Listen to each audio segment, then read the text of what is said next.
ಪರಲೋಕದವುಗಳ ಕಡೆಗೆ ನೋಡುವಂತೆ ನಿಮ್ಮ ಆತ್ಮವನ್ನು ವಾಕ್ಯದಲ್ಲಿ ಬಲಪಡಿಸುವ ಅನುದಿನದ ಧ್ಯಾನ. ಇಂದಿನ ಧ್ಯಾನದ ಶೀರ್ಷಿಕೆ, ಕ್ರಿಸ್ತನು ತ್ಯಾಗ ಮಾಡಿದಂತೆ ತ್ಯಾಗ ಮಾಡಿರಿ.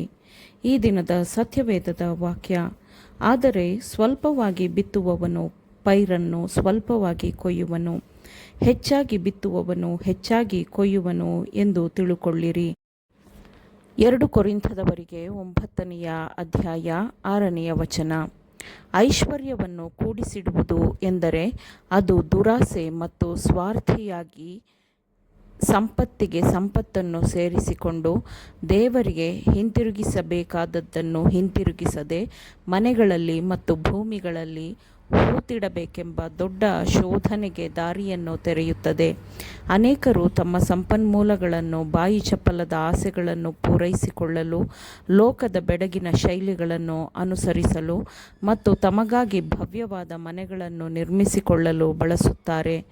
ಲೋಕದ ಹಿತಕ್ಕಾಗಿ ಮನುಷ್ಯರನ್ನು ಸೈತಾನನ ಮುಷ್ಟಿಯಿಂದ ಬಿಡಿಸಲು ತನ್ನಲ್ಲಿದ್ದ ಎಲ್ಲವನ್ನೂ ಮತ್ತು ತನ್ನನ್ನೂ ಅರ್ಪಿಸಿಕೊಂಡ ಕ್ರಿಸ್ತನ ಮಾದರಿಯನ್ನು ಅವರು ಅನುಸರಿಸುವುದಿಲ್ಲ. ಆದರೆ ಸಂಪತ್ತನ್ನು ಹೊಂದಿರುವವರು ಕ್ರಿಸ್ತನ ಮಾದರಿಯನ್ನು ಅನುಸರಿಸಿದರೆ ಅವರ ಹೃದಯಗಳು ದಯೆಯಿಂದ ತುಂಬಿರುತ್ತವೆ ಮತ್ತು ಅವರು ಸತ್ಯದ ಪ್ರಕಟಣೆಯಲ್ಲಿ ಸಹಾಯಕರಾಗಿರುತ್ತಾರೆ ಮತ್ತು ನಗರಗಳಲ್ಲಿ, ಹೆದ್ದಾರಿಗಳಲ್ಲಿ, ಅಡ್ಡದಾರಿ ಮತ್ತು ಎಲ್ಲ ಕುಲಗಳಿಗೂ ಸುವಾರ್ತೆಯನ್ನು ಸಾರುವಲ್ಲಿ ಅವರು ಸಹಾಯಕರಾಗಿರುತ್ತಾರೆ. ದಶಮಾಂಶಗಳು ಮತ್ತು ಉಡುಗೊರೆಗಳು ಮತ್ತು ಕಾಣಿಕೆಗಳ ಮೂಲಕ ದೇವರ ಕೆಲಸವನ್ನು ಮುಂದುವರಿಸಿಕೊಂಡು ಹೋಗಬೇಕು. ತನ್ನ ಮೇಲ್ವಿಚಾರಕರಿಗೆ ಕರ್ತನು ವಹಿಸಿಕೊಟ್ಟಿರುವ ಸಂಪನ್ಮೂಲಗಳಿಗಾಗಿ ಈಗ ಅವನು ಕರೆ ಕೊಡುತ್ತಾನೆ. ಕೆಲಸಕ್ಕೆ ಅಡ್ಡಿಯಾಗದಂತೆ ಖಜಾನೆಗೆ ನಿರಂತರವಾಗಿ ಸಂಪನ್ಮೂಲಗಳ ಹರಿವು ಇರಬೇಕು.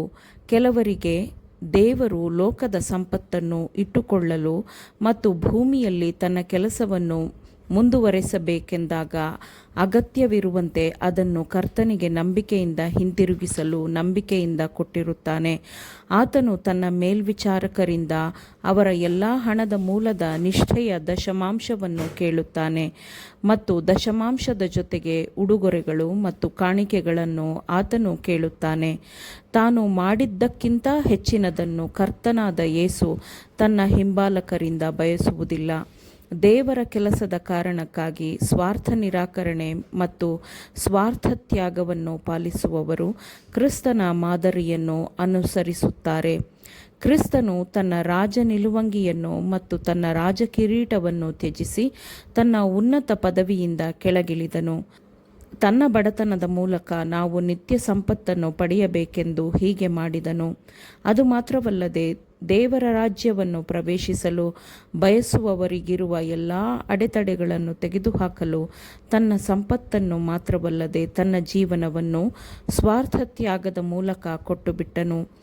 ಈ ಲೋಕದ ಸಂಪತ್ತಿನಲ್ಲಿ ಶ್ರೀಮಂತರಾಗಿರುವವರ ಶೋಧನೆಗಳಿಗೆ ಒಳಗಾಗದವರು ದೂರು ನೀಡಲು ಯಾವುದೇ ಕಾರಣವಿಲ್ಲ, ಏಕೆಂದರೆ ಜೀವದ ಪ್ರಭುವಾಗಿರುವವನು ಅವರೊಂದಿಗೆ ಬಡತನದ ಜೀವನವನ್ನು ಹಂಚಿಕೊಂಡಿರುತ್ತಾನೆ.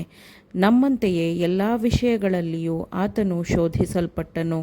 ನಮ್ಮ ಪರವಾಗಿ ನಮ್ಮೊಂದಿಗೆ ಬಡತನದಲ್ಲಿದ್ದು ತನ್ನನ್ನು ತಾನು ಒಬ್ಬನನ್ನಾಗಿ ಮಾಡಿಕೊಂಡನು. ಪೈಶಾಚಿಕ ಕಾರ್ಯಭಾರಿಗಳ ಶೋಧನೆಗಳನ್ನು ನಾವು ಹೇಗೆ ಎದುರಿಸಬೇಕು ಎಂಬುದನ್ನು ನಮಗೆ ತೋರಿಸಲು ಆತನು ನಮ್ಮಲ್ಲಿ ಒಬ್ಬನಾದನು. ನಾವು ಆತನೊಂದಿಗಿನ ಕೆಲಸಗಾರರಾಗಬೇಕೆಂದು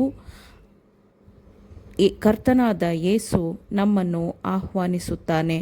ನಮ್ಮಲ್ಲಿರುವ ಎಲ್ಲದಕ್ಕೂ ಆತನೇ ಮಾಲೀಕನಾಗಿದ್ದಾನೆ ಮತ್ತು ಅವೆಲ್ಲವುಗಳ ಮೇಲೆ ಹಕ್ಕುಗಳನ್ನು ಅವನು ಹೊಂದಿದ್ದಾನೆ.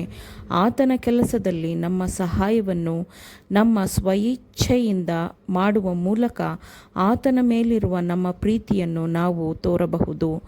ಆಮೇನ್.